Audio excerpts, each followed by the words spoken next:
ఈ రోజు మనతో ఉన్నారు డాక్టర్ కె వీరస్వామి సార్ ఉన్నారు. వారితో మాట్లాడదాం. నమస్తే సార్. అసలు ఈ ఆర్టికల్ 370 వాటి పూర్వఫలాలు ఏంటంటారు సార్? భారత రాజ్యాంగంలో ఆర్టికల్ 370 అనేది జమ్మూ కాశ్మీర్ కు సంబంధించినటువంటి ఒక ప్రత్యేకమైన ఏర్పాటు. ఎందుకు ఏర్పాటు చేయాల్సి వచ్చింది అంటే దానికి ఒక ప్రత్యేకమైన చరిత్ర ఉంది. ఆ చరిత్రను తెలుసుకుంటే 370 ఆర్టికల్ సంబంధించిన ప్రత్యేకత ఏంటో మనకు అర్థమవుతుంది. దీని చరిత్రలోకి నేను కొంచెం విషయాలను చెప్పడానికి చెప్తాను. స్వాతంత్రానికి ముందు జమ్మూ కాశ్మీర్ అనేది బ్రిటిష్ వారి పాలన కింద లేదని, అది ఒక స్వతంత్ర స్వదేశీ సంస్థానంగా ఉండేది. అక్కడ మహారాజా హరిసింగ్ అనేట ఆయన పాలకుడు, అంటే రాజుగా ఉండేవాడు. ఆయన బ్రిటిష్ వారికి కొంత కప్పం అంటే ట్యాక్స్ చెల్లిస్తూ ఒక స్వతంత్ర సంస్థానం, అంటే ఒక దేశమే విధంగా చెప్పాలంటే అట్లా అది కొనసాగేది. ఆయన వాళ్ళ నాన్న మహారాజా పర్తార్ సింగ్ యొక్క వారసుడుగా 1885లో అధికారంలోకి వచ్చారు. అప్పటి నుండి ఆయన 1925 వరకు ఆ యొక్క పాలనను కొనసాగించారు. అయితే స్వాతంత్రం వచ్చే నాటికి మనకు స్పష్టంగా అర్థమయ్యేది ఏంటంటే భారతదేశం అనేది ఒక బ్రిటిష్ పాలిత భూభాగం. దీనికి బయట జమ్మూ కాశ్మీర్ అనేది ఉంది. కాబట్టి ఆ జమ్మూ కాశ్మీరులో జరిగిన సంఘటనల ఫలితంగా భారతదేశ రాజ్యాంగం రాసేటప్పుడు ఆ మహారాజా హరిసింగ్ కు తర్వాత అప్పటి తాత్కాలిక మధ్యంతర ప్రభుత్వానికి అధినేతగా ఉన్న నెహ్రూకు మధ్యన జరిగిన ఒప్పందం ఫలితంగా భారత రాజ్యాంగంలో ఒక ప్రత్యేకమైన ఆర్టికల్ ను పొందుపరచడం జరిగింది. అదే 370వ ఆర్టికల్. భారతదేశంలో కాకుండా బయట జమ్మూ కాశ్మీర్ ఉందని చెప్పేసి మన భారతదేశంలో కలిపి లేదు అంటారు. ఈ జమ్మూ కాశ్మీర్ ఎవరు పరిపాలించారు? అప్పుడు మహారాజా హరిసింగ్ అనే ఆయన పరిపాలించారు. అతడు రాజుగా ఉండేవాడు. అయితే భారతదేశంలో స్వతంత్ర పోరాటం జరిగింది. స్వాతంత్రం రావాలని బ్రిటిష్ వాళ్ళకు వ్యతిరేకంగా భారత జాతీయ కాంగ్రెస్ ఆధ్వర్యంలో అనేక పోరాటాల ఫలితంగా, అంటే 1885 నుండి పోరాటం జరుగుతూ వస్తున్న క్రమంలో 1945 తర్వాత అంటే 42లో క్విట్ ఇండియా ఉద్యమం జరిగింది. దాని ఫలితంగా రెండో ప్రపంచ యుద్ధం పరిస్థితులలో రెండవ ప్రపంచ యుద్ధం 45లో అయిపోయింది. అయిపోయినాక బ్రిటిష్ ప్రభుత్వం భారతదేశానికి స్వాతంత్రం ఇవ్వాలని నిర్ణయించుకొని అనేక క్విట్స్ రాయబారం పంపి ఆ ఫలితంగా ఒక రాజ్యాన్ని సపరేట్గా ఇవ్వాలని చెప్పి నిర్ణయించుకొని 1946 జూన్ జూలైలో ఇక్కడ రాజ్యాంగ పరిషత్కు ఎన్నికలు జరిపింది. ఆ ఎన్నికల ఫలితాలు 1946 ఆగస్టులో వచ్చాయి. వచ్చిన తర్వాత 1946 డిసెంబర్ 9 నుండి రాజ్యాంగ రచన ప్రారంభమైంది. అయితే ఇప్పటికే ఈ రాజ్యాంగ పరిషత్కి ఎన్నికైన సభ్యులలో ఎక్కువ మంది కాంగ్రెస్ పార్టీ వారు. తర్వాత రెండో స్థానం ముస్లిం లీగ్. ఈ ముస్లిం లీగు ద్విజాతి సిద్ధాంతం ఆధారంగా మహమ్మద్ అలీ జిన్నా ప్రతిపాదించిన ఆధారంగా మా ముస్లింస్ ఉన్న ప్రాంతాలను సపరేట్ దేశంగా ఇవ్వాలి అని చెప్పి వాళ్ళు ప్రత్యక్ష చర్యకు పూనుకున్నారు. ఇది రాజ్యాంగ రచన ప్రారంభం అయ్యే నాడు 1946 డిసెంబర్ 9 నాడు వాళ్ళు రాజ్యాంగ రచనలో మనతోటి పాల్గొనడం, మన భారతీయులకు ఎన్నికైనటువంటి సభ్యులతోటి పాల్గొనడం. దాంతో బ్రిటిష్ ప్రభుత్వం ఏం చేసింది, ఈ విషయాన్ని పరిష్కరించడం కోసము అనేక ప్రయత్నాలు చేసింది అన్నట్టు. ప్రయత్నాలు జరుగుతున్న క్రమంలోనే వాళ్ళకు సపరేట్ దేశాన్ని ఇవ్వటం జరిగింది. అంటే భారతీయులకు ఒక దేశము, తర్వాత ముస్లింస్ వాళ్ళందరికీ పాకిస్తాన్ దేశం. అందులో భాగంగా బంగ్లాదేశ్ ఉండే, తర్వాత ఇప్పుడున్న పాకిస్తాన్ కూడా సపరేట్ ప్రాంతంగా ఉంది. ఈ రెండిటికి కాకుండా ఒక స్వతంత్ర సంస్థానంగా జమ్మూ కాశ్మీర్ ఉండేది. అక్కడ రాజేమో హిందూ రాజు, ఎక్కువ శాతం ప్రజలు ముస్లింస్. అట్లనే మన దేశంలో ఇంకా రెండు ప్రధానమైనటువంటి ఇటువంటి సంస్థానాలు ఉన్నాయి. అందులో మన హైదరాబాద్ సంస్థానం కూడా ఒకటి. ఇక్కడ కంప్లీట్ దానికి భిన్నమైంది ఏంటంటే ఇక్కడ ప్రజలు ఎక్కువ మంది హిందువులు, రాజేమో ముస్లిం. ఇది కాక జూనాగఢ్ ఉంది. ఇటువంటి సంస్థానాలు దాదాపు 504 సంస్థానాలు బ్రిటిష్ పాలన కాకుండా భారతదేశ భూభాగంలో అంతర్భాగంగా ఉండే, అవి స్వతంత్రంగా ఉండే అన్నట్టు. కాబట్టి ఈ స్వాతంత్రం ఇచ్చిన సమయంలో సర్దార్ వల్లభాయ్ పటేల్ అప్పుడు మనకు దేశానికి హోంమంత్రిగా ఉండి ఆయన ఈ సంస్థానాలన్నింటినీ భారతదేశంలో విలీనం చేసేసినాడు అన్నట్టు. కానీ ఈ రెండు దిక్కుల మనకు సమస్య వచ్చింది. ఒకటి జమ్మూ కాశ్మీర్లో, రెండవది తెలంగాణలో, అంటే హైదరాబాద్ సంస్థానంలో. అయితే ఇప్పుడు 370వ ఆర్టికల్ అనేది జమ్మూ కాశ్మీర్కి సంబంధించినటువంటి ప్రత్యేకమైనటువంటి అంశం. అయితే 1947 అక్టోబర్ 20వ తేదీన, అంటే స్వాతంత్రం వచ్చిన తర్వాత, అంటే 47 ఆగస్టు 15న మనకు స్వాతంత్రం వచ్చింది. 14న పాకిస్తాన్ ఏర్పడ్డది. కాబట్టి పాకిస్తానీ ప్రోద్బలంతో ఈ జమ్మూ కాశ్మీర్లో అక్కడున్న మహారాజుకు వ్యతిరేకంగా, అంటే హరిసింగ్కు వ్యతిరేకంగా ఆజాదీ కాశ్మీర్ పేరు మీద జమ్మూ కాశ్మీర్లో ఒక స్వతంత్ర ఏర్పడాలి, మాకు స్వాతంత్రం కావాలి, మేము ఇందులో ఉండము, అందులో ఉండము, ఏది పాకిస్తాన్లో ఉండవు, భారతదేశంలో ఉండవు, మాకు స్వతంత్రం కావాలని ఆజాదీ కాశ్మీర్ శక్తులు తిరుగుబాటు చేసినాయి. వాళ్లకు పాకిస్తాన్ ఆర్మీ సహాయం ఉన్నదని అక్కడున్న రాజు యొక్క అభిప్రాయం. కాబట్టి ఆయన ఏం చేసిండు, భారతదేశంలో ఉన్నటువంటి ప్రధానమంత్రి అయినటువంటి నెహ్రూ దగ్గరికి వచ్చి అక్టోబర్ 26, 1947 ఒక ఒప్పందం చేస్తుంది. ఆ ఒప్పందం పేరేం పేరంటే ఇన్స్ట్రుమెంట్ ఆఫ్ యాక్సేషన్ అని అంటారు, ప్రవేశ అంగీకార పత్రం. ఆ ప్రవేశ అంగీకార పత్రంలో రాసుకున్న అంశాల ప్రకారం భారతదేశంలో జమ్మూ కాశ్మీర్ని ఆయన విలీనం చేసినాడు అన్నట్టు. విలీనం చేయడంతో అక్కడ సమస్య ఏర్పడింది అనంటే, ఆ విలీనం అయ్యే నాటికి 1/3 వంతు భూభాగము కాశ్మీరులో ఉన్నటువంటి భూభాగము పాకిస్తాన్ ఆర్మీ యొక్క సహాయంతో వాళ్ళ ఆధీనంలోకి వెళ్ళిపోయింది. ఆజాదీ కాశ్మీర్ వాళ్ళ ఆధీనంలోకి వెళ్ళిపోయింది. కాబట్టి దాన్ని ఏమంటారంటే పిఓకే అంటారు అన్నట్టు.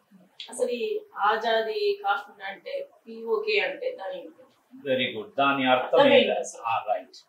సో మహారాజా హరి సింగ్ కాశ్మీర్ ను భారతదేశంలో విలీనం చేస్తూ అంగీకార పత్రంపై సంతకం చేసే నాటికి, అనగా అక్టోబర్ 26, 1947 నాటికి పాకిస్తాన్ కాశ్మీర్లోని 1/3 వంతు ప్రాంతాన్ని ఆక్రమించింది. ఎలా ఆక్రమించింది అంటే, అక్కడ తిరుగుబాటు చేసే శక్తులకు వాళ్ళు మద్దతు ఇచ్చారు. ఆ ఆర్మీ ఏది పాకిస్తాన్ ఆర్మీ మద్దతు ఇచ్చి, అంటే ఒక విధంగా చెప్పాలంటే వాళ్ళ సహాయంతో, పాకిస్తాన్ ఆర్మీ సహాయంతో వీళ్ళు తుపాకులు పట్టుకొని కొంత భూభాగాన్ని ఆక్రమించేస్తున్నారు. ఆక్రమించుకున్న భూభాగాన్ని ఆజాదీ కాశ్మీర్ లేదా పాకిస్తాన్ ఆక్యుపైడ్ కాశ్మీర్ అని మనం అంటాం, ఇండియాలో అంటాం. కానీ వాళ్ళు ఏమని పిలుస్తారంటే అది ఆజాదీ కాశ్మీర్ అని పిలుస్తారు అన్నట్టు. ఆ రకంగా ఈ కొంత భూభాగం ఇప్పటికీ కూడా పాకిస్తాన్ లోపలనే ఉన్నది. అంటే అది పాకిస్తాన్ భూభాగంలో భాగం అయిపోయినది. ఇది ఆజాదీ కాశ్మీర్ అంటే పాక్ ఆక్యుపైడ్ కాశ్మీర్, పిఓకే అంటే అర్థం. ఆ తర్వాత మళ్ళీ ఏం జరిగింది అనేది మనం కనుక చూస్తే, భారత రాజ్యాంగ పరిషత్తు దేశానికి ఒక రాజ్యాంగాన్ని తయారు చేయడానికి పూనుకున్నది కదా. పూనుకునే క్రమంలో ఈ 47 అక్టోబర్ 26 నాడు ఒప్పందం జరిగింది. ఆ తర్వాత మనోళ్ళు మన రాజ్యాంగాన్ని రాస్తున్నారు. రాస్తునే క్రమంలో ఈ జమ్మూ కాశ్మీర్ కు సంబంధించిన ఒప్పందం జరిగింది కదా. ఆ ఒప్పందం ప్రకారంగా అక్కడ భవిష్యత్తులో ప్రజాభిప్రాయ సేకరణ చేసి దాని ప్రకారంగా ఒక రాజ్యాంగ పరిషత్తును ఏర్పాటు చేసి ఆ జమ్మూ కాశ్మీర్ కు ఒక స్వతంత్ర రాజ్యాంగం తయారు చేసుకోవడానికి అనుగుణంగా ఈ ఒప్పంద పత్రంలో అంశాలు ఉన్నాయి. అందుకోసము అప్పుడు మన బాబు రాజేంద్ర ప్రసాద్ రాష్ట్రపతి అయింది 50లో, రాజ్యాంగం అమల్లోకి వచ్చింది. వచ్చినాక మళ్ళీ జమ్మూ కాశ్మీర్ ప్రభుత్వాన్ని సంప్రదించి, మరి మీ పరిస్థితి ఏంటి, అక్కడ మనం ఇంతకు ముందేమో ఒక ఒప్పందం ప్రకారంగా ఆ భూభాగాన్ని మన ప్రభుత్వం రక్షించింది, ఏది పాకిస్తాన్ చేతుల్లోకి పూర్తిగా పోకుండా 2/3 వంతు భూభాగాన్ని ఇండియన్ ఆర్మీ ప్రొటెక్ట్ చేయగలిగింది. 1/3 వంతు భూభాగం ఏమో పాకిస్తాన్ కంట్రోల్లోకి వెళ్ళిపోయింది. ఇక ఈ భూభాగం రక్షించినాక మరి మీ ఏర్పాటు ఎట్లా చేద్దాం అని మనం రిపబ్లిక్ గా మారిన తర్వాత అంటే గణతంత్ర రాజ్యాంగం మారిన తర్వాత అంటే 1950 జనవరి 26 తర్వాత మన రాజ్యాధినేత అయినటువంటి బాబు రాజేంద్ర ప్రసాద్ కు అధికారం వచ్చేసింది. ఆ హోదాలో ఆయన జమ్మూ కాశ్మీర్ ప్రభుత్వం తోటి చర్చలు జరిపి ఏం చేస్తాడంటే ఒక ప్రత్యేకమైన ఏర్పాటు ఈ మన రాజ్యాంగంలో చేయడం జరిగింది. ఆ ప్రత్యేకమైన ఏర్పాటే 370వ ఆర్టికల్. ఈ 370వ ఆర్టికల్ ప్రకారంగా 1951 అక్టోబర్ 31వ తేదీ నాడు జమ్మూ కాశ్మీర్ రాజ్యాంగ పరిషత్ మొట్టమొదటి సమావేశం జరిగింది. అంటే మనం గణతంత్ర రాజ్యాంగం మారినాక మళ్ళా వాళ్ళకు రాజ్యాంగ పరిషత్ ఏర్పాటు చేసినాం. దాని ప్రకారంగా వాళ్ళ సమావేశం 1951 అక్టోబర్ 31వ తారీఖు నాడు మొట్టమొదటి సమావేశం జరిగింది. జరిగిన తర్వాత ఆ రాజ్యాంగ పరిషత్ యొక్క నిర్ణయం మేరకు ఈ రాజు హరి సింగ్ తన వారసత్వం రాజరికాన్ని వదులుకుంటాడు అన్నట్టు. అంటే అప్పటి వరకు అది కింగ్షిప్ లోనే ఉన్నది, అంటే రాజరికంలోనే ఉన్నది, మోనార్కీ అని అంటాం మనం. ఆ రాజరిక హక్కులు వదులుకున్నాడు ఎవరు? మహారాజా హరి సింగ్. రాజ్యాంగ పరిషత్ యొక్క నిర్ణయం మేరకు అంటే పాలన అంతా హరి సింగ్ పేరు మీదనే జరుగుతుంది. కానీ ఇప్పుడు ఇది 1951 అక్టోబర్ 31వ తేదీ నాడు నిర్వహించిన సమావేశంలో భాగంగా మనం రాజరికాన్ని క్లోజ్ చేసేద్దాం. ఇప్పటి నుండి ఒక గణతంత్ర రాజ్యాంగం మనం కూడా మారుతామని వాళ్ళు నిర్ణయం చేస్తే దాని ప్రకారం ఈయన ఏం చేస్తాడంటే అప్పటికక్కడ జమ్మూ కాశ్మీర్ లో ఒక నేషనల్ కాన్ఫరెన్స్ అని చెప్పి ఒక పార్టీ ఉంటుంది, అఖిల జమ్మూ కాశ్మీర్ నేషనల్ కాన్ఫరెన్స్. ఆ పార్టీ స్వాతంత్రోద్యమంలో పాల్గొన్నది జమ్మూ కాశ్మీర్. కాబట్టి దాని అధ్యక్షుడైనటువంటి షేక్ మొహమ్మద్ అబ్దుల్లాను తాత్కాలిక ప్రభుత్వం ఏర్పాటు చేయమని చెప్పి ఆయనను ప్రధానమంత్రిగా, అంటే భారతదేశానికి ఒక ప్రధానమంత్రి ఉంటాడు, జమ్మూ కాశ్మీర్ కు ఒక ప్రధానమంత్రి. ఎవరాయన అంటే షేక్ మొహమ్మద్ అబ్దుల్లా. మరి ప్రధానమంత్రి ఉంటే రాజ్యాధినేత ఉండాలి కదా. అంటే ఇక్కడ రాజేంద్ర ప్రసాద్ ఎట్లాగో అక్కడ ఈ హరి సింగ్ అయినటువంటి ఆయన కుమారుడైనటువంటి ఆ రాజ్యాధినేతగా ఆయన కుమారుని పెడతాడు. ఆయన పేరేం పేరంటే యువరాజు కరణ్ సింగ్. కరణ్ సింగ్ ను రాజ్యాధినేత చేసి దానికి ఒక పేరు పెడతాడు, సదర్-ఈ రియాసత్ అని. సదర్-ఈ రియాసత్ అంటే రాజ్యాధినేత. అంటే అప్పటికీ కూడా జమ్మూ కాశ్మీర్ ఏంటిది? ఒక స్వతంత్ర రాజ్యం అన్నట్టే, కానీ భారతదేశంతో ఒప్పందంలో భాగంగా ఉన్నట్టు. అట్లా సదర్-ఈ రియాసత్ అనే ఒక పోస్ట్ ని క్రియేట్ చేసి మహారాజా హరి సింగ్ కొడుకుని దానికి ఎంపిక చేయడం వల్ల ఈ అఖిల Jammu Kashmir National Conference party అధ్యక్షుడైనటువంటి మొహమ్మద్ షేక్ అబ్దుల్లా ప్రధానమంత్రి అయినాడు. ఆయన కూడా ఒప్పుకున్నాడు. అట్లా ఈ భారతదేశంలో భాగంగా జమ్మూ కాశ్మీర్ కావడానికి అవసరమగు పునాదులు అక్కడ పడ్డాయి అని చెప్పి మనము చెప్పవచ్చు. ఇది దీనికి సంబంధించిన పూర్తి బ్యాక్గ్రౌండ్. అసలు ఈ రిపబ్లిక్ అంటే దానికి మీనింగ్ ఏంటంటే ఇప్పటి వరకు కూడా చాలా వరకు తెలియదు. రిపబ్లిక్ అనే దానికి చాలా సందర్భాల్లో నేను కూడా టీవీలలో అనేక సందర్భాల్లో అనేక మందిని అడిగినప్పుడు ఎవరు సమాధానం చెప్పలేని పరిస్థితుల్లో ఉన్నది పరిస్థితి. మన దేశానికి 2 జాతీయ దినోత్సవాలు జరుపుకుంటాం. ఒకటేమో స్వాతంత్ర దినోత్సవం ఆగస్టు 15 నాడు, రెండవది రిపబ్లిక్ డే. రిపబ్లిక్ డే అనేది జరుపుకోవడం ఒకటి, రిపబ్లిక్ అంటే ఏమిటి అనేది ఒకటి. 2 క్వశ్చన్స్ ఇలా. రిపబ్లిక్ డే అంటేనేమో ఆ రోజు నుంచి మన దేశంలో రాజ్యాంగం అమలవుతున్న రోజు. ఇది జనవరి 26, 1950 నుంచి. కానీ ఒక దేశాన్ని రిపబ్లిక్ అని ఎలా అంటామంటే దానికి అర్థం ఏంటంటే ప్రపంచంలో 4 రకాల రాజ్యాలు లేదా దేశాలు ఉంటాయి. ఒకటి రాజరికం, అక్కడ అధినేత అంటే రాజ్యాధినేత ఎవరి పేరు మీదనైతే పరిపాలన జరుగుతుందో ఆయన వంశ పారంపర్యంగా అధికారంలోకి వస్తాడు. దాన్ని ఏమంటారు అని అంటే రాజరికం అని అంటారు. ఇక రెండోది ఏంటంటే కులీన పాలన. అంటే కొంతమంది గొప్పవాళ్ళు, అరిస్టోక్రసీ అని ఇంగ్లీష్ లో అంటారు దీన్ని. కొంతమంది గొప్పవాళ్ళు ప్రతి ఫీల్డ్ లో చాలా నిష్ణాతులు ఉంటారు కదా, ఎక్స్పర్ట్స్, వాళ్ళందరూ పరిపాలనలో ఉంటే దాన్ని కులీన పాలన అంటారు. వాళ్ళు కూడా వంశపారంపర్యంగానే అధికారంలోకి వస్తారు, సత్యదాకా అధికారంలో ఉంటారు. ఇది రెండోది. ఇక మూడోది ఏంటిది అంటే నియంతృత్వం. నియంతృత్వం అంటే ఒక వ్యక్తి తిరుగుబాటు చేసి తన డైరెక్ట్ గా పరిపాలన చేసేటువంటి పద్ధతిని నియంతృత్వం అంట. ఇక నాలుగోది ఏంటిదంటే రిపబ్లిక్, గణతంత్రం.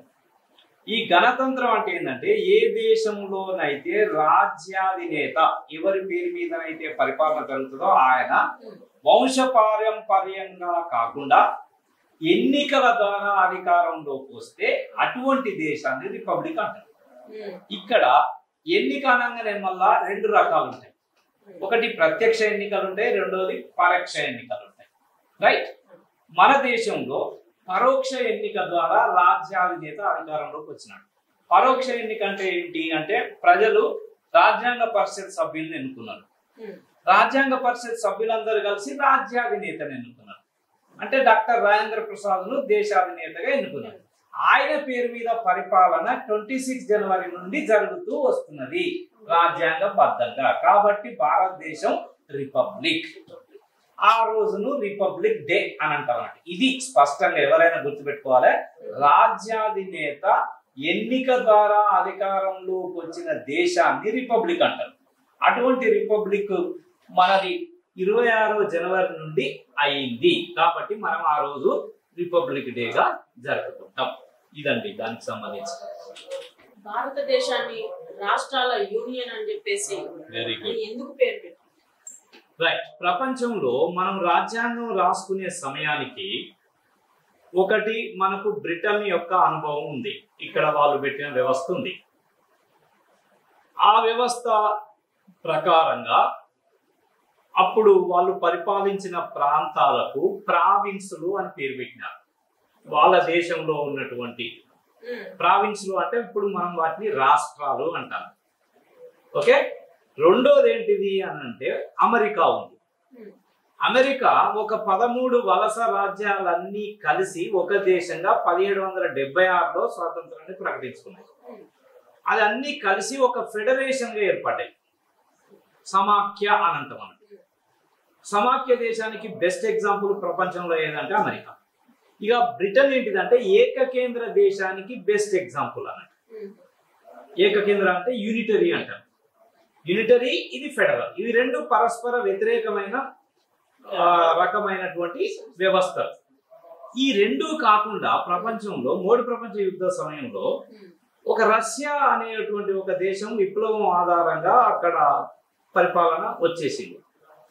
వాళ్ళు వాళ్ళ దేశానికి ఏం పేరు పెట్టుకున్నారంటే Union of Soviet Socialist Republics అని పెట్టుకున్నారు. యూనియన్ అనే పదం వాళ్ళు వాడింది. యూనియన్ అనే పదము వాళ్ళు వాడింది. అక్కడ వాడి ఆ దేశ రాజ్యాంగం ప్రకారంగా అక్కడ ఆర్టికల్ 3 మళ్ళా 3 ప్రకారంగా ఒక రిపబ్లిక్ విడిపోయేదానికి వాళ్ళకి హక్కు ఉంటుంది. అంత స్వేచ్ఛ ఉంటుంది. అంటే ఈ యూనియన్ లో ఉన్న రిపబ్లిక్లన్నీ అంటే రాష్ట్రాలన్నీ ఎప్పుడంటే అప్పుడు విడిపోయే అధికారం రష్యాలో ఉంది, సోవియట్ రష్యాలో. ఆ యూనియన్ అనే పదం తీసుకున్నారు. స్టేట్స్ అనేదేమో అమెరికా పదం తీసుకున్నారు. యూకే అంటే బ్రిటన్ యొక్క పదం యూనిటరీ సిస్టమ్. అంటే యూనిటరీ సిస్టమ్, ఇది యూనియన్, అటు స్టేట్స్, ఈ అన్నిటిని కలిపి భారతదేశంలో ఆర్టికల్ 1 ప్రకారం, రాజ్యాంగంలోని ఆర్టికల్ 1 ప్రకారం ఇండియా దట్ ఈజ్ భారత్. మళ్ళీ ఇండియా అంటే మన దేశం పేరు కూడా 2 పేర్లు పెట్టారు ఇంగ్లీష్ లో. ఒకటి ఇండియా, రెండవది భారత్. అంటే ఇండియా అన్నా పిలుచుకోవచ్చు, భారత్ అన్నా పిలుచుకోవచ్చు. ఆ రెండింటిని కలిపి India that is Bharat is A union of states అన్నారు. అంటే భారతదేశం ఒక రాష్ట్రాల యూనియన్. అంటే ఈ కొన్ని రాష్ట్రాలు కలిసి ఒక యూనియన్ గా ఏర్పడ్డాయి అని. కానీ యాక్చువల్ గా రాష్ట్రాలన్నీ కలిసి యూనియన్ ఏర్పడలే.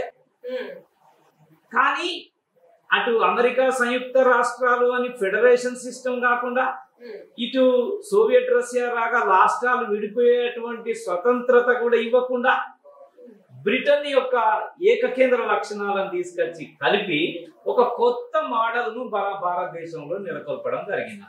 ఇది భారతదేశంలో ఆర్టికల్ 1లో ఉన్నటువంటి రాష్ట్రాల యూనియన్ కు సంబంధించినటువంటి అర్థం.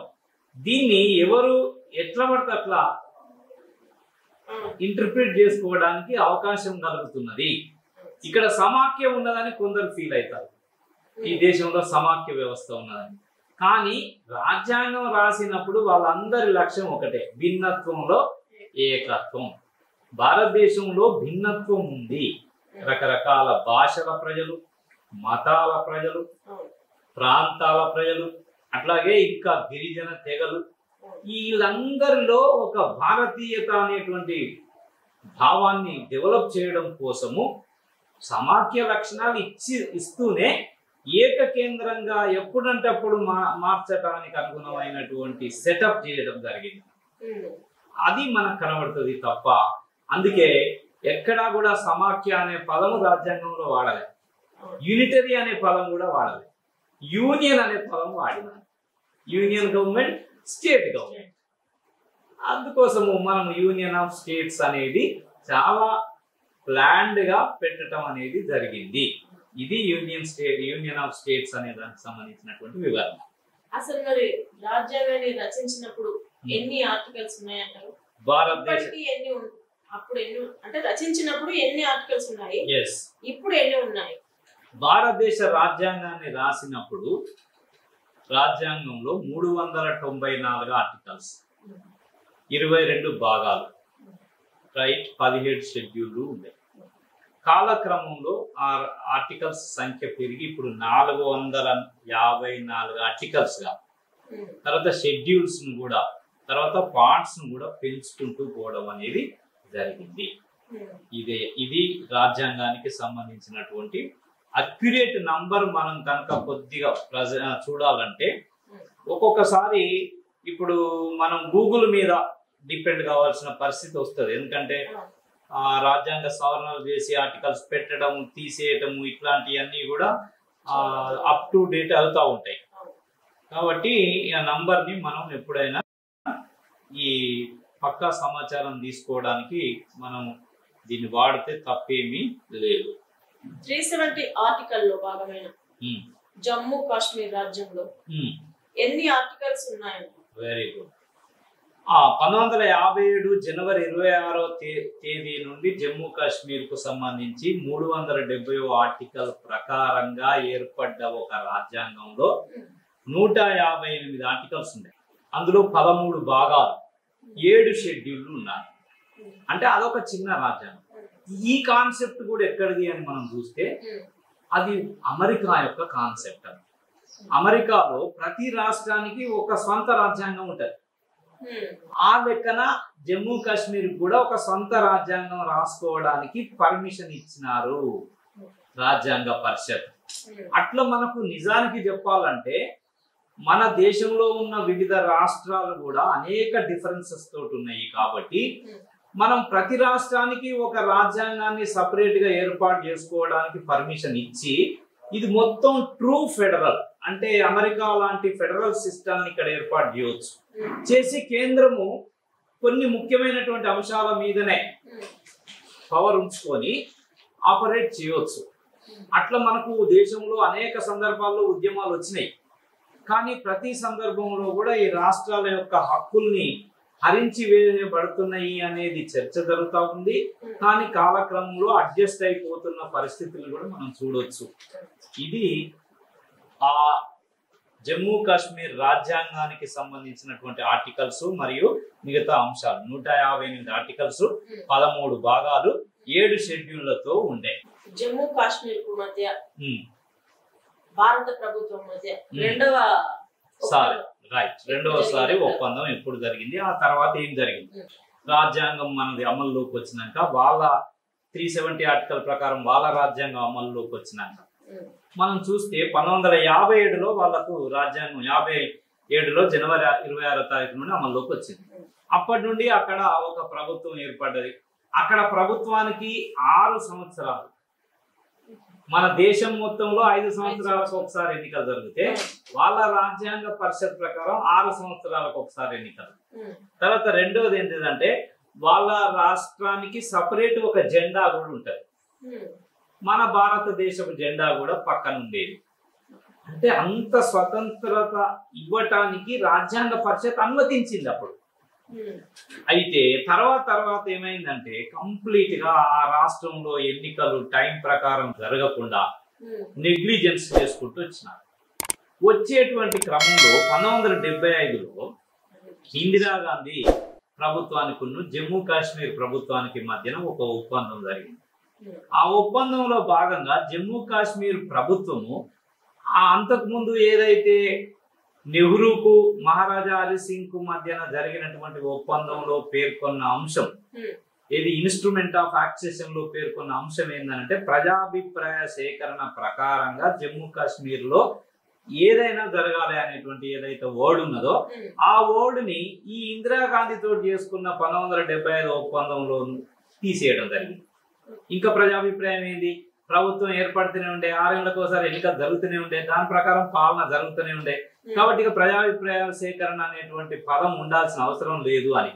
ఇక్కడ గమనించాల్సింది ఏంటంటే ఆ 57 నుంచి, అంటే ఒక విధంగా చెప్పాలంటే మనకు 50 నుంచి అక్కడ షేక్ అబ్దుల్లా ప్రభుత్వమే కొనసాగుతూ ఉన్నది. ఈ 75లో కూడా ఇందిరాగాంధీ తోటి ఒప్పందం చేసుకున్నది కూడా షేక్ అబ్దుల్లా ప్రభుత్వమే. ఆయన ఏం చేసినాడు, ఈ యొక్క ప్రజాభిప్రాయ సేకరణ అనేటువంటి పదం వదిలేసి దాని ప్లేస్ లో ప్రత్యేక ప్రతిపత్తిని కలిగి ఉండటానికి ఆయన అంగీకరించాడు. అంటే జమ్మూ కాశ్మీర్ లో ప్రజాభిప్రాయ సేకరణ అనే పదం ఎగిరిపోయి దానికి ఒక ప్రత్యేక ప్రతిపత్తి ఉంటది, అంటే 370 ఆర్టికల్ ఉంటది అనే దానికి యాక్సెప్టెన్స్ ఇచ్చింది. ఆ రకంగా అది రెండో ఒప్పందం జరిగింది. జమ్మూ కాశ్మీర్ 1975 నుండి 1990 వరకు ఈ మధ్య మళ్ళీ ఏమన్నా రాజకీయ పరిణామాలు ఏంటి? అయితే ఈ 75లో ఇందిరాగాంధీ ఆ మార్పు చేసిన తర్వాత మనకు దేశంలో ఎమర్జెన్సీ వచ్చింది. ఎమర్జెన్సీ వచ్చినాక ఆ వచ్చే ముందు ఆమె రాజ్యాంగాన్ని చాలా మార్పులు చేసి ఎమర్జెన్సీ పెట్టింది. అప్పుడు ఆటోమేటిక్ గా మరి జమ్మూ కాశ్మీర్ లో కూడా ఎమర్జెన్సీ అమలైతుంది. అట్లా వల్ల 80లో ఎమర్జెన్సీ పెట్టిన తర్వాత 76లో ఎమర్జెన్సీ ఎత్తేసి 77లో ఎన్నికలు జరిగితే జనతా గవర్నమెంట్ వచ్చినాక మళ్ళా దాని పాత పొజిషన్ ని తీసుకొచ్చింది. అది కొద్ది సంవత్సరాలే ఉన్నది జనతా గవర్నమెంట్. ఉన్నాక మళ్ళీ జనతా గవర్నమెంట్ మధ్యలో పడిపోయాక 80లో ఎన్నికలు జరిగింది. ఎన్నికలు జరిగితే ఇందిరాగాంధీ అధికారంలోకి వచ్చింది. ఇందిరాగాంధీ అధికారంలోకి వచ్చిన తర్వాత మళ్ళా జమ్మూ కాశ్మీర్ విషయాన్ని వాళ్ళు వదిలేశారు. కానీ 84లో మళ్ళా ఇందిరాగాంధీని మర్డర్ జరిగింది. తర్వాత రాజీవ్ గాంధీ అధికారంలోకి వచ్చిన తర్వాత ఈయనకు బాగా మెజారిటీ వచ్చింది పార్లమెంట్. వచ్చిన తర్వాత జమ్మూ కాశ్మీర్ రాజ్యాంగాన్ని అంటే 370 ఆర్టికల్ సవరించడం జరిగింది. ఏమని సవరించడం జరిగింది అని అంటే ఆ రాష్ట్రంలో 356 ఆర్టికల్ ప్రకారం, అంటే ఒక రాష్ట్రంలో రాజ్యాంగబద్ధంగా పాలన జరగట్లేదని ఆ రాష్ట్ర గవర్నర్ ఒక రిపోర్ట్ ఇస్తే దాని ప్రకారం 356 ఆర్టికల్ పెట్టి రాష్ట్రపతి పాలన విధించవచ్చు. ఈ రాష్ట్రపతి పాలన అనేది ఆ జమ్మూ కాశ్మీర్ లో పెట్టడానికి అనుగుణంగా 370 ఆర్టికల్ సవరణ చేయడం జరిగింది. ఇది ఎప్పుడు 84. సో ఈ 84లో ఈ మార్పు ఎప్పుడైతే చేసిండ్రో ఇక రాజ్యాంగ ప్రకారంగా ఉన్న ప్రజాభిప్రాయ సేకరణ పోయింది, అట్లాగే ప్రత్యేక ప్రతిపత్తి పోయింది. ఇక మిగతా రాష్ట్రాలాగా అక్కడ కూడా రాష్ట్రపతి పాలన పెట్టేది వచ్చేసి, అంటే ఒక విధంగా చెప్పాలంటే 370 ఆర్టికల్ యొక్క అసలు ఉద్దేశం మెల్లమెల్లగా 84 వచ్చేసరికి పూర్తిగా నిర్వీర్యమైపోయింది. ఇది అక్కడ జరిగినటువంటి ముఖ్యమైనటువంటి మార్పుగా మనం గమనించాలి. జమ్మూ కాశ్మీర్ లో అల్రేషన్ అసలు ఏర్పడడానికి గల కారణాలు ఏంటి? అక్కడ ఎప్పుడైతే ఈ 370 ఆర్టికల్లో పేర్కొన్నటువంటి ప్రత్యేకమైనటువంటి సదుపాయాలు ప్రజలకు కల్పించకుండా, పాలన కూడా లెక్క ప్రకారంగా జరగకుండా కేంద్ర ప్రభుత్వం తన ఇష్టానుసారంగా రాష్ట్రపతి పాలన పొడిగిస్తూ వస్తూ ఉన్న పరిస్థితులలో ప్రజల్లో పూర్తి వ్యతిరేకత వచ్చేసి అక్కడ ఏకంగా జమ్మూ కాశ్మీర్ లిబరేషన్ ఫ్రంట్ అని చెప్పి ఒక ఆర్గనైజేషన్ ఏర్పడి అనేక మందిని పోగు చేసి యువకులను పూర్తిగా మేము భారతదేశంలో ఉండం, మాకు మీ భారతదేశానికి సంబంధం లేదు, మాకు స్వతంత్రం కావాలి అనేటువంటి ఒక ఉద్యమం అక్కడ స్టార్ట్ అయింది. సో ఈ రకంగా స్టార్ట్ కావడంతో అదొక కల్లోలిత ప్రాంతంగా మారిపోయింది. కాబట్టి దాన్ని అణచివేయడం కోసం కేంద్రం సైన్యాన్ని పంపించడం, ఈ సైన్యం పోయి అక్కడ రకరకాలైనటువంటి చర్యలు చేయడం, దానికి వ్యతిరేకంగా అక్కడ ప్రజలు రాళ్లతోటి కర్రలతోటి తిరుగుబాటు చేయడం, ఈ విధంగా చెప్పాలంటే కొన్ని ఏళ్ల తరబడి అదొక రావణ కాష్టం లాగా ఊరికే ఏదో ఒక గొడవ జరుగుతూ వస్తున్నటువంటి పరిస్థితిని మనం చూడవచ్చు.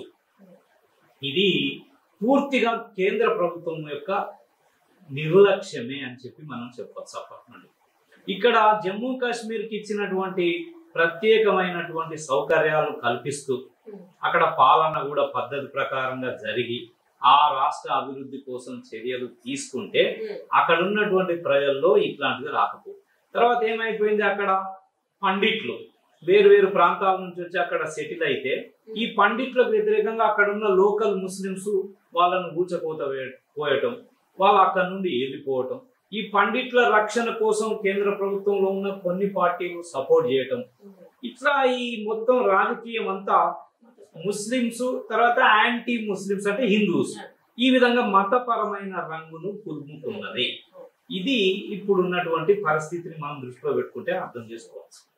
ఇది ఈ 367 ఆర్టికల్ యొక్క ప్రత్యేకత ఏమిటంటారు?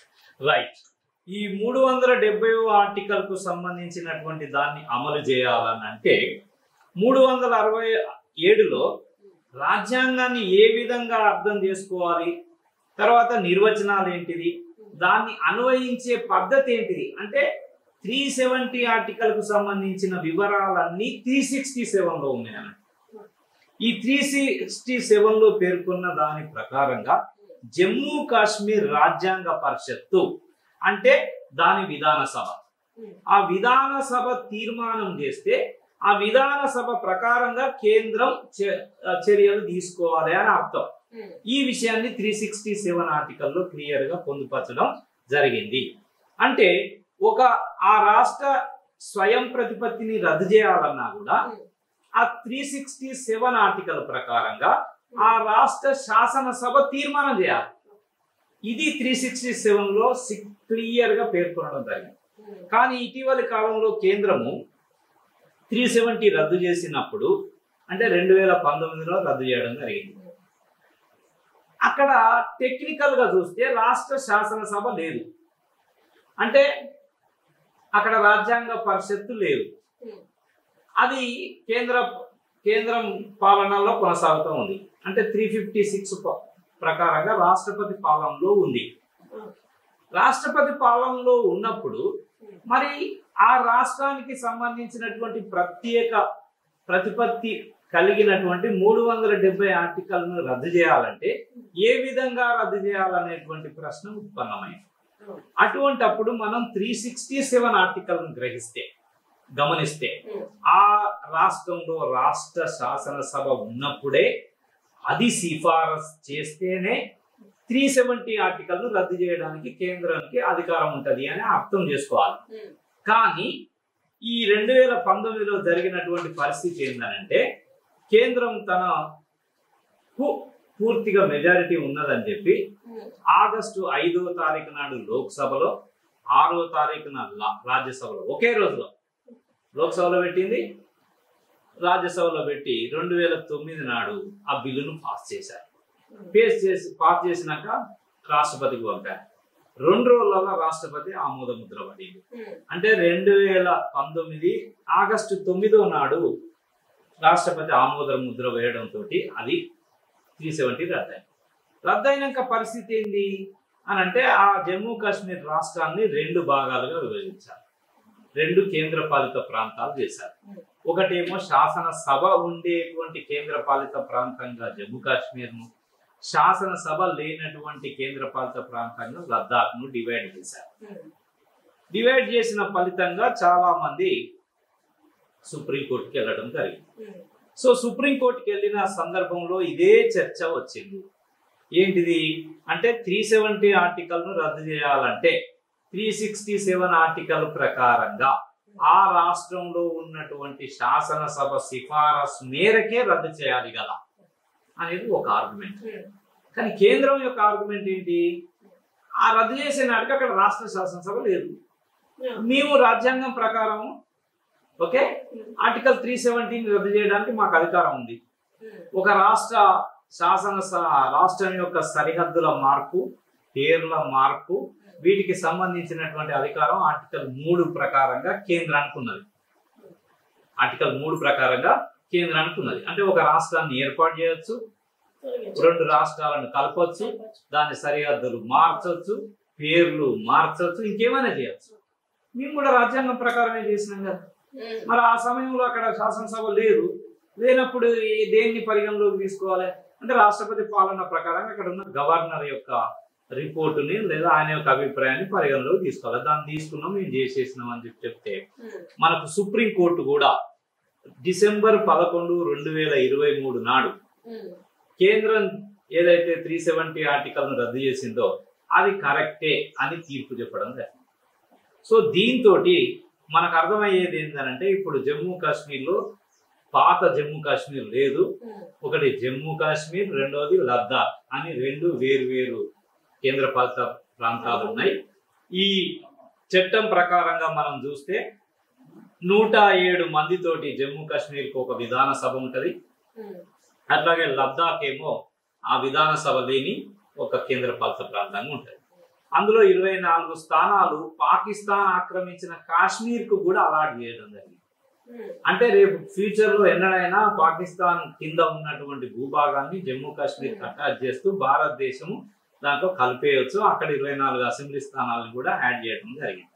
అట్లాగే భవిష్యత్తులో ఈ 107 స్థానాలు ఉన్నటువంటి విధాన సభను 114 వరకు పెంచుకునే అవకాశాన్ని కూడా కల్పిస్తూ ఈ జమ్మూ కాశ్మీర్ రీఆర్గనైజేషన్ యాక్ట్ ని రూపొందించడం అనేది జరిగింది. ఆ రకంగా జమ్మూ కాశ్మీర్ ఉన్నటువంటి ప్రత్యేక అధికారాలన్నిటినీ కూడా రద్దు చేస్తూ రాష్ట్రపతికి మిగతా రాష్ట్రాలలో ఏ విధంగానైతే పరిపాలన జరుగుతుందో అదే విధంగా జమ్మూ కాశ్మీర్ లో కూడా పరిపాలన జరిగేటట్టుగా మొన్న ఏర్పాటు చేయడం అనేది జరిగింది. సో ఈ జడ్జిమెంట్ ఇచ్చేటప్పుడు సుప్రీంకోర్టు ఏం చెప్పిందంటే ఈ 2024 సెప్టెంబర్ 30వ తారీఖు లోపు జమ్మూ కాశ్మీర్ లో ఎన్నికలు కూడా నిర్వహించాలి, అక్కడ ప్రజాప్రభుత్వం ఏర్పడేటట్టు చేయాలి అని కూడా చెప్పింది. సో అంటే ఇప్పుడు కేంద్రంలో ఎన్నికలు రాబోతున్నాయి. మార్చి, ఏప్రిల్, మేలో కొత్త ప్రభుత్వం లేదా జూన్ లో కొత్త ప్రభుత్వం వస్తే ఈ కొత్త ప్రభుత్వము 2024 సెప్టెంబర్ 30 లోపు జమ్మూ కాశ్మీర్ లో కూడా ఎన్నికలు జరిపి అది మిగతా రాష్ట్రాల్లో భాగంగా దాన్ని కూడా మార్పు చేయడం అనేది జరుగుతుంది. అయితే నిన్న మొన్న న్యూస్ పేపర్స్ లో వచ్చేసేది ఏంటంటే లద్దాఖ్ లో కూడా అక్కడ ఒక 2 రకాల సంస్థలు మాకు కూడా శాసనసభ పెట్టాలి అని చెప్పి ఆమరణ నిరాహార దీక్ష కూర్చుందామంటే నిన్ననే ప్రభుత్వం, కేంద్ర ప్రభుత్వం వాళ్ళతో చర్చలు జరిపి ఆ నిరాహార దీక్షను పోస్ట్పోన్ చేసి ఒకటి ఆలోచిస్తాం, మేము కూడా కమిటీ వేస్తున్నాం, అక్కడ కూడా శాసనసభ పెట్టడానికి అవకాశం ఉన్నది, పెట్టేటట్టు చేస్తాము అని చెప్పి. అట్లాగా అక్కడ ఒక్క ఎంపీ సీట్ ఉంటే దాన్ని 2కి మార్చాలి అని వాళ్ళ డిమాండ్. అంటే మనకు కేంద్ర పాలిత ప్రాంతాలైనటువంటి చండీగఢ్, తర్వాత పాండిచ్చేరి ఏమో శాసనసభ ఉంది, చండీగఢ్కు శాసనసభ లేదు. అట్లా అన్నట్టు అంటే ఇప్పుడు చండీగఢ్ లాగా లడాక్ ఉంది, దాన్ని పాండిచ్చేరి లాగా మార్చాలి అనేటువంటి డిమాండ్ అక్కడ ఉన్న ప్రజల నుంచి ఉంది. దాన్ని ఏ మేరకు వాళ్ళు అమలు చేస్తారో మనం పోతాంటే చూడవచ్చు. అసలు ఈ 370 ఆర్టికల్ రద్దు చేయడానికి గల కారణాలు ఏమిటంటారు? సో ఒక విధంగా చెప్పాలంటే 370 ఆర్టికల్ ను ఒక ప్రత్యేకమైనటువంటి పరిస్థితులలో ఆ రాష్ట్రానికి కొన్ని ప్రత్యేకమైనటువంటి సౌకర్యాలు కల్పించడం కోసం ఏర్పాటు చేసింది. అప్పటి నుంచి ఎప్పుడైతే 1950లో మన భారతదేశంలో అది విలీనమైందో అప్పటి నుండి అందులో పేర్కొన్న అంశాలను యాజ్ ఇట్ ఈస్ గా అమలు చేసుకుంటూ పోతే ఎట్లుండనో అది వేరే విషయం. కానీ కాంగ్రెస్ ప్రభుత్వమే చాలా కాలం పరిపాలన చేసింది. అది పూర్తిగా జమ్మూ కాశ్మీర్ని నెగ్లెక్ట్ చేసింది. నెగ్లెక్ట్ చేయకపోవడమే కాకుండా 1975లో ఇందిరాగాంధీ, 1984లో రాజీవ్ గాంధీ వాళ్ళకున్న మొత్తం అధికారాన్ని తీసి పారేసుకుంటూ వచ్చింది. వచ్చినాక 2014లో మనకు బీజేపీ గవర్నమెంట్ వచ్చింది కేంద్రంలో, ఎన్డీఏ గవర్నమెంట్ అని కూడా. ఈ బీజేపీ గవర్నమెంట్ తన మేనిఫెస్టోలో 370 ఆర్టికల్ రద్దు చేస్తామని పేర్కొన్నారు. వాళ్ళకు మెజారిటీ ఉంది లోక్సభ, కాబట్టి వాళ్ళు రద్దు చేసి పడేసినారు. అంటే వాళ్ళు ఎలక్షన్స్ ముందు ఏదైతే ప్రజలకు వాగ్దానం చేసి తమ మేనిఫెస్టోలో పొందుపరిచిందో దాన్నే అమలు చేసినారు. అంటే ఎక్కడైనా కూడా ప్రజాస్వామ్యంలో ఎన్నికలకు ముందు పార్టీలు మేనిఫెస్టోలు రిలీజ్ చేస్తాయి. అయితే దురదృష్టవశాత్తు ఏంటంటే ఇండియాలో మేనిఫెస్టోలను ఎవరు పట్టించుకుంటలేదు. వాళ్ళు చేసే పెద్ద పెద్ద వాగ్దానాలను చూసే వాటికి ఓట్లేస్తారు. కొన్ని సందర్భాల్లో వాటిని కూడా పట్టించుకుంటారు. ఇప్పుడు మనము ప్రజలందరికీ ఈ విషయాలు తెలియాల్సినటువంటి అవసరం అయితే ఉంది. చాలా విషయాలు వాళ్ళు పట్టించుకోకపోవడం వల్ల తర్వాత ప్రభుత్వాలు వచ్చి వాళ్ళు చేసిన తర్వాత వీళ్ళు బాధపడటం లేదా తమ యొక్క భావాలను వ్యక్తీకరించడం జరుగుతూ ఉంటుంది. దీన్ని మామూలుగా చెప్పాలంటే ఏమనంటే చెరువులో నీళ్ళు పోయి చెరువు వెనుకబడ్డాక ఇక మొత్తుకుంటే ఏం లాభం అవుతుంది, మళ్ళీ చెరువును కట్టడం పెద్ద సమస్య. దాన్ని మామూలుగా మనం చేయలేము. ఇప్పుడు జమ్మూ కాశ్మీర్ విషయంలో కూడా అదే జరిగింది. అంటే మెల్లమెల్లగా వాటిని తీసుకొని వస్తా అంటే అందరూ చూసుకుంటున్నారు. ఈ మొత్తానికే తీసేసిన తర్వాత ఇప్పుడు రకరకాల చర్చలు జరుగుతున్నాయి.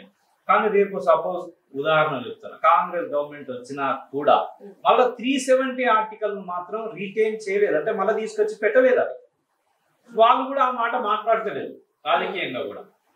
అంటే 370 ఆర్టికల్ అనేది ఒక అవుట్డేటెడ్ ఇష్యూగా అన్ని పార్టీలు గమనిస్తాం. తర్వాత ఇంకొక విషయం ఏంటంటే అక్కడ ఉన్న ప్రజానికానికి వాస్తవంగా సమస్యలు తెలుసు. మిగతా రాష్ట్రాల్లో ఉన్న ప్రజానికానికి ఆ విషయాల మీద అంతగా పట్టింపు ఉండదు. ఉన్న వాళ్ళు మాట్లాడే విధానం వేరే తీరుకుంటది. సో కాబట్టి మనము అక్కడున్న ప్రజల అభిప్రాయం ప్రకారంగా పాలన జరగాల అనటం అనేది ఒక ప్రజాస్వామిక ఆలోచన. బయట ఉన్నది జమ్మూ కాశ్మీర్ అంటే భారతదేశానికి ఒక తలకాయ లాంటిది. అదొక సుందరమైన అందమైన ప్రదేశం. అక్కడ అందరు పోవడానికి అవకాశం ఉండాలి. వాళ్ళకు రెస్ట్రిక్షన్స్ ఉండటం వల్ల అక్కడికి ఎవరు పోతలేరు. పర్యావరణం డెవలప్ చెందుతలేరు. పర్యావరణం కాదు, ఆహ్లాదకరమైన వాతావరణం ఉండలేదు. తర్వాత అందరు పోయి అక్కడ రిసార్ట్స్ కలిసి ఎంజాయ్ చేయడానికి అవకాశం లేదు. ఇటువంటి ఆలోచనలన్నీ వస్తున్నాయి. ఇప్పుడు కేంద్ర ప్రభుత్వం తీసుకున్న చర్యల వల్ల మిగతా రాష్ట్రాల్లాగా అక్కడ కూడా అందరూ పోయి భూములు కొనవచ్చు, అన్ని రకాలైనటువంటి కార్యకలాపాలు చేయడానికి అనుగుణంగా మార్పులు తీసుకొని రావడం జరిగింది. ఈ 370 ఆర్టికల్ రద్దు తర్వాత జమ్మూ కాశ్మీర్ లో ఎలాంటి మార్పులు సంభవించాయి? ఇటీవలి కాలంలో వాళ్ళు 2019లో దాన్ని రద్దు చేసినారు కదా. రద్దు చేసిన తర్వాత ఒకటి, అంతకుముందు పోలీసుల మీద తర్వాత బయటి వాళ్ళ మీద దాడులు ఎక్కువ జరిగేవి. ఇప్పుడు కంప్లీట్ గా సెంట్రల్ గవర్నమెంట్ ఆర్మీకి పవర్స్ వచ్చినాయి కాబట్టి వీళ్ళు అక్కడికి పోయి ఈ యొక్క ఉగ్రవాదులు అని ఎవరైతే ఉంటారో వాళ్ళందరినీ ఏరివేయటం, బాగా పోలీస్ ఫోర్స్ దించి అక్కడ ఎక్కువగా టెర్రరిస్ట్ కార్యకలాపాలు జరగకుండా, అంటే ఇండియన్ గవర్నమెంట్ అండర్స్టాండింగ్ ప్రకారం, నా అభిప్రాయం ప్రకారం కాదు, ఆ భారత ప్రభుత్వం యొక్క అభిప్రాయం ప్రకారంగా అక్కడ దాన్ని కంట్రోల్ చేయగలిగినారు అనేది ఒక అంశం.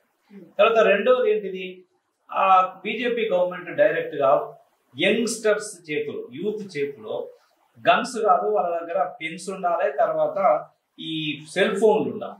వాళ్ళు మంచిగా అన్ని రకాలైనటువంటి సైన్స్ అండ్ టెక్నాలజికల్ డెవలప్మెంట్స్ వాళ్ళు ఎంజాయ్ చేయాలి అని చెప్పి ఇప్పుడు గన్స్ లేవు, అందరు హ్యాపీగా స్కూళ్ళల్లో పోతారు, ప్రశాంతంగా ఉన్నది అనేది మీడియాలో వస్తున్నటువంటి కథనాలు.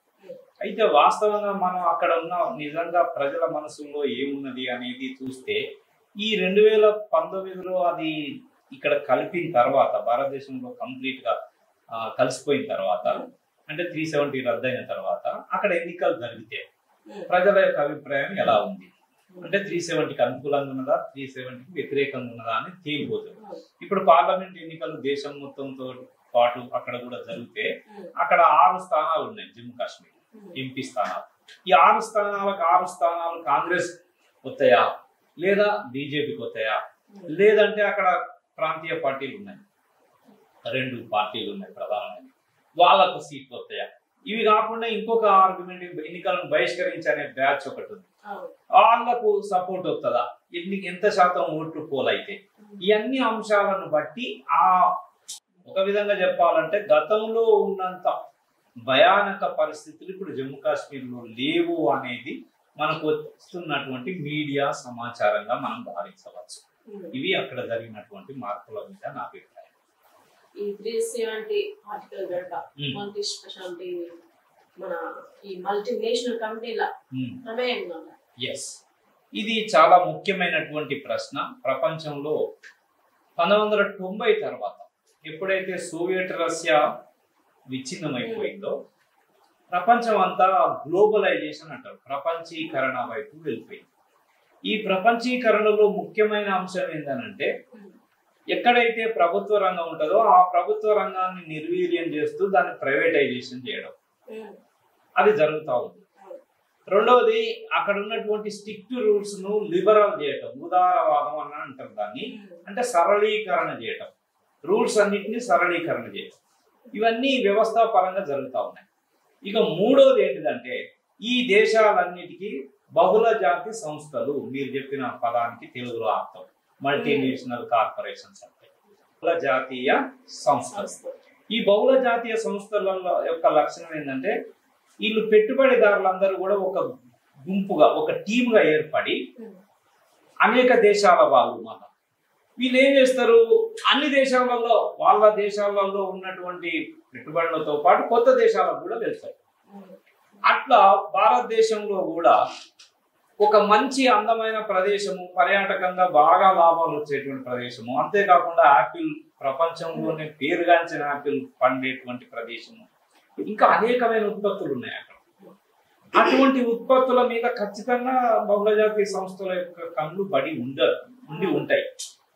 మనం చెప్పలేము, తీసేయడానికి అవకాశం లేదు. వాళ్ళు కూడా ప్రెజర్ చేసి 370 తీసి పడేసి మిగతా రాష్ట్రాల్లాగా అక్కడ కూడా సరళీకరణ చేసేసి దాన్ని కూడా గ్లోబలైజేషన్ లో భాగం చేస్తే మేము అందరం పోతాం, మంచి మంచి రిసార్ట్స్ లేకపోతే హోటల్స్, 5 స్టార్ హోటల్స్ కట్టి మంచిగా డెవలప్ చేస్తామని చెప్పి ఉండొచ్చు. అలాంటి అగ్రిమెంట్స్ కూడా జరగవచ్చు, జరగటానికైతే అవకాశం ఉంది అనేదే నా దృఢమైనటువంటి అభిప్రాయం.